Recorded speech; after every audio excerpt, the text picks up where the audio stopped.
Worcester, Massachusetts, el 11 de diciembre de 1931. Sus padres eran separados y su mamá se desempeñó como profesora de música toda su vida para mantenerlo a él y a sus dos hermanos. Él entró becado a la Universidad de Harvard y también estudió en el Magdalen College en Oxford y se graduó como abogado y filósofo. Él sirvió de ayudante para el juez Lander Hahn y posteriormente trabajó como profesor en Yale enseñando teoría del derecho, en Oxford enseñando filosofía del derecho, en el University College of London en derecho y en la Universidad de Nueva York en filosofía. Él murió el 14 de febrero de 2013 en Londres a causa de la leucemia que él padecía. Él, aparte de ser un gran ejemplar del derecho a nivel mundial, él es uno de los más grandes influenciadores en el derecho colombiano después de la Constitución del 91, tanto teórica como doctrinalmente. Reconocimientos. Fue miembro de la Academia Británica y Americana de Artes y de Ciencias. En segundo lugar, fue declarado doctor honoris causa en la Universidad de Buenos Aires. En tercer lugar, en el 2006, en la Universidad Nacional Autónoma de México, recibió un reconocimiento como Premio Internacional de Investigación Jurídica dentro de la institución jurídica denominado Dr. Héctor Fix Zamudio, precisamente por su investigación nuevamente. En cuarto lugar, recibe en el 2007 el Premio Holberg, otorgado dentro de la Universidad de Noruega, creado en 2003, con un monto de alrededor de €500,000, destinado a su innovación en la filosofía del derecho y la filosofía. En 2012 se le otorga el premio Balzan por la teoría y filosofía del derecho. Antes de hablar de la filosofía jurídica que plantea Dworkin, hay que tener en cuenta dos personajes importantes, John Rawls y Hart.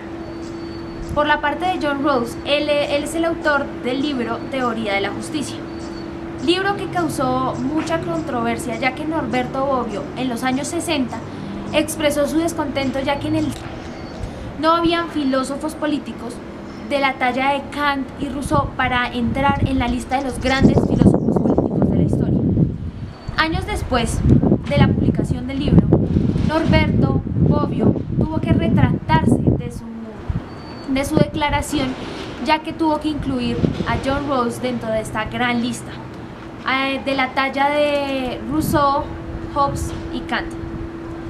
Este libro causó que en los discursos políticos se volviera a integrar sustantivos tales como justicia y derecho. Logró, a su vez, revivir el liberalismo político totalmente en contra del utilitarismo. Es el momento de abordar el tema del pensamiento. En primer lugar, el justnaturalismo nuevo, que generó una revolución, y en la crítica principalmente se va a basar en la obra de Hart, en función del conjunto de reglas primarias y secundarias. Secundarias, las más importantes, van a ser las reglas de reconocimiento, bastante criticadas posteriormente por nuestro autor, debido a que ellas son las únicas que van a determinar la validez jurídica posterior en un caso. Ahora, ¿en qué se va a basar la crítica? Dworkin afirma que es insuficiente basarse en un conjunto de reglas, las cuales simplemente no pueden ampliarse a principios y políticas reconocidas jurídicamente. Ahora, en segundo lugar, vamos a hablar de la discrecionalidad jurídica consolidada dentro de los casos difíciles, posteriormente ya desarrollados más adelante, las cuales se caracterizan porque no permiten que el tema en su complejidad se aborde de una manera diferente, no sea simplemente por el legislador, sino que se puede aplicar a temas ya según el estudio y la sociedad del intérprete, una palabra bastante utilizada por Dworkin. En tercer lugar, podemos comentar el tema más complicado y que va a generar ese nuevo justnaturalismo, que es la división entre la moral y el derecho. un conflicto abordado por autores como Kelsen, como Hart nuevamente, el cual no está de acuerdo y dice que simplemente se debe consolidar mediante reglas sociales, denominándolo como en el caso del positivismo, una suma de reglas sociales. En el caso de este nuevo justnaturalismo, un fenómeno de hecho social complejo. Es decir, en vez de abordar y obligar una obligación a cumplir a partir de una norma jurídica, una regla social que venga implícita y confirmada después por un test de procedencia, que es una especie de proceso mediante el cual se va después a irrumpir en esta regla de... Bajo la filosofía jurídica que plantea Dworkin se encuentra la existencia de derechos individuales y a su vez se plantea la existencia de la prevalencia de los derechos morales sobre los fines colectivos. A su vez, se dice que las políticas de gobierno solo son legítimas en cuanto respeten los derechos de una comunidad y el mantenimiento de una sociedad liberal implica tener una forma concreta de interpretación de su sistema jurídico. Como segundo punto dentro del pensamiento durkheimiano, se plantea el total rechazo al paradigma de la libertad negativa del filósofo de Berlín. Dworkin plantea en respuesta a este paradigma que la libertad civil no tiene sentido moral si esta libertad no se puede ejercer por la comunidad. Esta teoría, ejercida por las personas, sujetos que vamos a tomar como sujetos autónomos, esto se entiende como igualdad de condiciones, de vida digna y de respeto a las ideas. En función de Rawls, vamos a ver cómo él va a adoptar los derechos y el pensamiento liberal. En primer lugar, mediante un liberalismo igualitario, el cual se va a intentar equiparar a las personas en función de un deber social dentro del Estado para el mínimo respeto de las mismas. En segundo lugar, la conciliación entre el valor de la libertad y el valor de la igualdad. Y en tercer lugar, vamos a ver cómo él va a lograr dentro de, a su vez, su obra llamada Valor Soberano, establecer una equiparación en lo que se conoce como el valor de la igualdad, siendo bastante interesante para un pensador liberal. Por otro lado, Hart, siendo profesor de la Universidad de Oxford, plantea una tesis que, como sabrán, tuvo varias controversias con el filósofo y abogado Dworkin, en donde él dice que el derecho y la moral pueden ser cosas completamente separadas. Hablando más allá, hablamos de la tesis positivista, en donde contrapone a la tesis del justnaturalismo.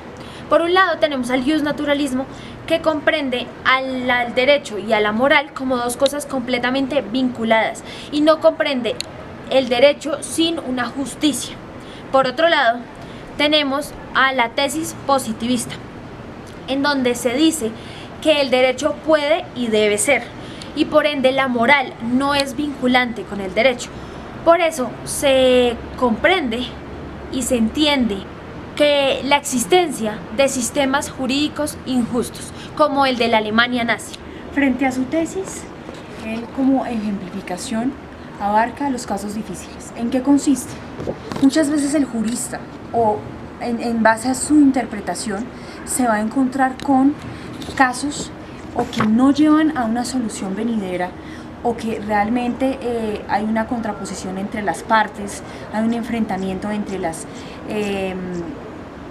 los conceptos racionales, etcétera, que necesitan no necesariamente basarse en una regla previa normativa, sino buscar principios. Nuevamente, ¿qué son los principios? Son estándares políticos a los cuales se debe someter el mismo y mediante esto sucumbir en lo que sería una decisión que pueda llevar a un resultado. Vale. Para tener un correcto contexto en donde se escribió este concepto de Dworkin, tenemos que dar varios conceptos alrededor de del mismo sentido, la interpretación. Por un lado tenemos el concepto de Federico Fuy Peña, en donde él dice que la interpretación es simplemente el camino que desentraña el alcance de esta norma.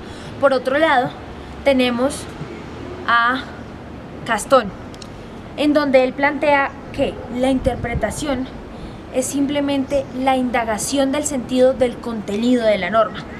En un tercer punto tenemos a Lacroix. Él plantea que la interpretación es donde el individuo le da el sentido a la norma y busca su representación en la realidad. Por último, el concepto de Durkheim, en donde él plantea que esta interpretación se ve en la ciencia y en la conversación. Lo que quiere es que la interpretación de la norma sea un modelo constructivo. ¿Qué es un modelo constructivo? Un modelo constructivo es donde el intérprete implica que el intérprete le dé un sentido a la norma y en la mejor aplicación en un caso específico. Esto tiene varias similitudes con la hermenéutica, ya que en este caso el sujeto anteriormente ya tiene su punto de vista. La interpretación de la norma tiene un margen muy amplio, pero se debe procurar ser coherente para mantener la unión de todos los valores y principios de la legislación dentro de las normas jurídicas.